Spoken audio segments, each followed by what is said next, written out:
ஆச்சி பாதாம் ட்ரிங்க் வழங்கும் மணிச் செய்திகள். இணைந்து வழங்குபவர்கள் அரசன் சோ, ரொம்ப ரொம்ப நல்ல சோ.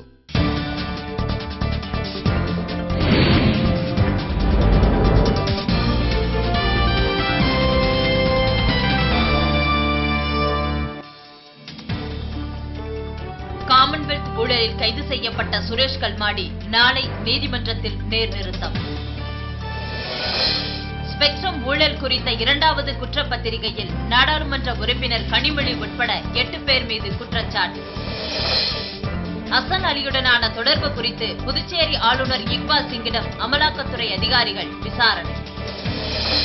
பொய் புகார்கள் தொடர்பாக ஜெயலலிதா மீது நடவடிக்கை எடுக்க கோரி தேர்தல் ஆணையத்திடம் திமுக வலியுறுத்தல். தங்கத்தின் விலை அதிரடி உயர்வு, பவுனுக்கு 152 ரூபாய் அதிகரித்து 16,472 ரூபாய்க்கு விற்பனை. சென்னை உயர்நீதிமன்ற வழக்குரைஞர்கள் சங்க தேர்தலை ஜூன் 30ஆம் தேதி நடத்த ஆணை. கருப்பு பண விவகாரம் குறித்து விசாரிக்க வருவாய்த்துறை செயலாளர் தலைமையில் குழு, நடுவண் அரசு தகவல். ஈரோடு மாவட்டத்தில் அனுமதியின்றி செயல்பட்டு வந்த 17 சாயப்பட்டறைகள் இடிப்பு. ஏமன் நாட்டில் அதிபர் சலேக் உடனடியாக பதவி விலக கோரி பொதுமக்கள் தொடர் போராட்டம்.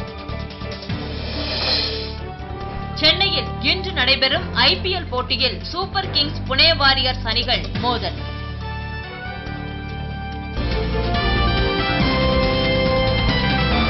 மணிச் செய்திகள் வழங்கியவர்கள் இணைந்து வழங்கியவர்கள் அரசன் சோ, ரொம்ப ரொம்ப நல்ல சோ.